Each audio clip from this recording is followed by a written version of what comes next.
Bom dia, boa tarde ou boa noite, dependendo do horário que você assiste essa gravação. E estou apresentando agora o projeto de Qualificando para o ENAD. Essa apresentação de uma questão inédita no formato Acessão-Razão, que segue um modelo ou estilo do ENAD. Eu sou André Felipe Xavier, sou docente do 8º período do curso de Administração e estou aqui para apresentar essa questão que eu fiz. Primeiramente, o que é o ENAD e por que ele é importante? Esse texto a seguir que eu acabei inserindo do site da Universidade Federal do Fluminense explica como o ENAD se aplica e como ele pode afetar na instituição acadêmica e até de certa forma no componente de diploma dos docentes formandos. Mas basicamente, tentando resumir isso com as minhas palavras, o ENAD ele serve para determinar uma nota do curso. Essa nota vai determinar quão bom foi aquele curso, digamos assim. Isso vai fazer com que o diploma do curso examinado valha um determinado valor para o mercado de trabalho e para o Estado. Então, se você é concluinte em um curso com uma nota muito baixa, ele será menos reconhecido no mercado de trabalho e na perspectiva da faculdade, quanto menor for a nota, menos recursos o Estado irá investir nesse curso. Ou seja, se a nota for baixa, menores os recursos, melhor o prestígio daquele curso. Quanto mais alto, maior o prestígio e, portanto, mais recursos poderão ser usados para manter ele e também para melhorá-lo ainda mais. Esse seria basicamente um grande resumo de para que serve esse exame e por que ele seria de certo modo tão importante para nós. E é porque devemos ficar atentos para ele nesse dia 27 de novembro, como ele ocorrerá para nós, docentes de administração. Bem, agora o modelo de questão que eu escolhi, questão acessão-razão. Por que eu escolhi esse modelo?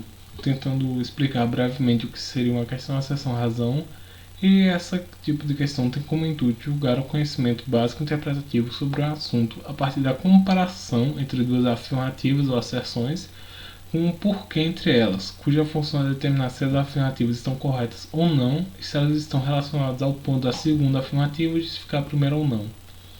Tentando explicar isso de uma maneira mais clara com minhas próprias palavras, uma questão acessão à razão geralmente ela apresenta um texto que vai apresentar o assunto que será abordado, depois apresentará duas asserções que têm alguma relação com aquele texto. Não necessariamente a resposta estará no texto, mas o texto se encontra lá para contextualizar e servir de insight para o aluno para ele tirar suas próprias conclusões antes de ele de fato iniciar a questão.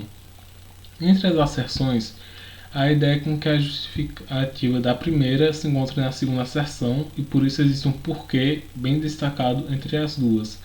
Porém, existe a possibilidade de ambas serem verdadeiras e a segunda justificar a primeira. Existe a possibilidade da segunda ser verdadeira, mas não justificar a primeira, da segunda ser falsa, da primeira ser falsa, a segunda verdadeira, ou de ambas serem falsas. Essas são as opções mais comuns de uma questão acessão-razão e possivelmente serão exatamente nessa ordem que você encontrará no seu curso, pois o ENAD não é um teste que busca, podemos dizer assim, ter pegadinhas. Ele costuma ser bem direto ao ponto e ter como foco, por exemplo, nessas questões da acessão-razão, fazer com que o aluno utilize os seus conhecimentos do curso, faça boas interpretações dos textos disponibilizados e também tenha um pensamento crítico capaz de julgar se uma questão, por exemplo, com duas acessões está correta ou não. Agora, iniciando de fato a questão modelo ENAD que eu implementei, ela se baseia nesse seguinte texto que será acreditado ao final durante as referências que eu utilizei para fazer toda a análise.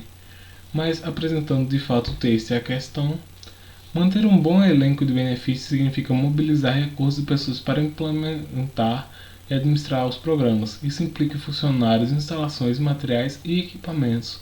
O fundamento é dar apoio ao funcionário, que saberá que pode contar com a sua empresa em caso de necessidade. Isso faz parte do conceito de proteger as pessoas da companhia em cenários de serviços públicos nem sempre disponíveis e eficientes.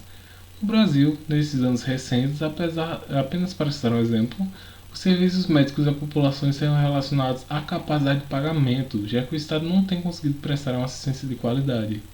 Como a empresa tem uma responsabilidade social e não pode isentar-se de proteger a força de trabalho, acaba promovendo os colaboradores com planos de saúde privados, total ou parcialmente pagos pela companhia.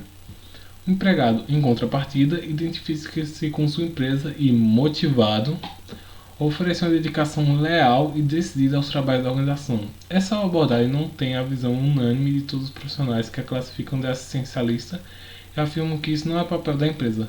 Porém, uma coisa é fato: a empresa tratar muito bem os colaboradores, a resposta deles também será muito boa. E aqui é onde eu apresento de fato a questão com as duas asserções propostas. E a partir da importância e justificativa dos benefícios apresentados no texto, avalie as asserções a seguir e a relação proposta entre elas. Então, foi como eu expliquei. As 5 alternativas abaixo tentam fazer com que o aluno faça uma comparação entre ambas as asserções e tente identificar qual delas são verdadeiras ou falsas e qual é a relação entre ambas através dessa relação de porquê.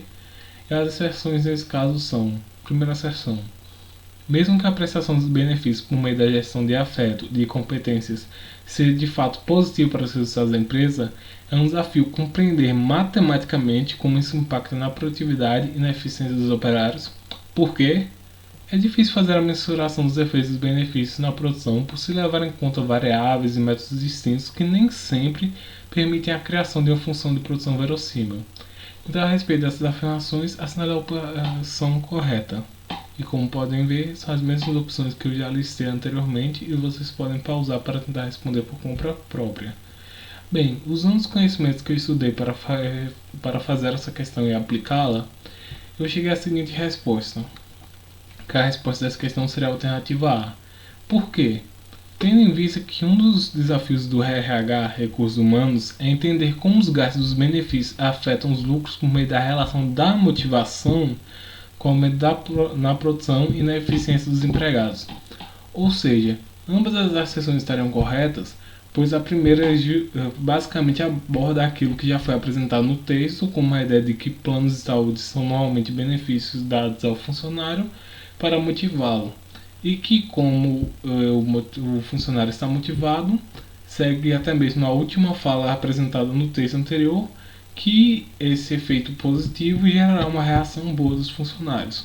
Sim, a primeira seção de fato apresenta isso. Ela apenas não finaliza dizendo que isso vai ocorrer em 100% dos casos, porque é matematicamente difícil saber como isso vai afetar de fato na produção e na eficiência. Mas por que é difícil? E a segunda seção justifica isso. É difícil porque é muito difícil fazer uma função de produção que leve em conta a motivação dos funcionários. A motivação por si só é uma variável muito difícil de se medir e, considerando várias outras variáveis e métodos de se fazer uma função de produção, se torna quase impossível definir uma relação completamente exata, como o RH e os recursos humanos tentam fazer, de que ponto gastar com benefícios, como por exemplo, retomando ao texto, plano de saúde, enquanto esses gastos em benefícios vão de fato interferir nos lucros através da motivação dos operários, ou seja, eu tento criar benefícios para gerar motivação.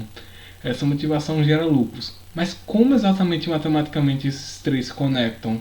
É muito difícil efetuar isso e a segunda asserção justifica porque é difícil fazer isso.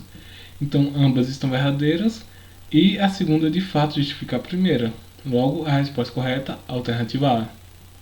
Para se fazer essa questão inédita do modelo ENADE, eu utilizei do texto de Gestão de Pessoas e Relações de Trabalho de Ferraz, Ultramar e Pontiroli, e também do texto de Logística e Gerenciamento da Cadeia de Distribuição, com subtópico de Estratégia, de Novaes.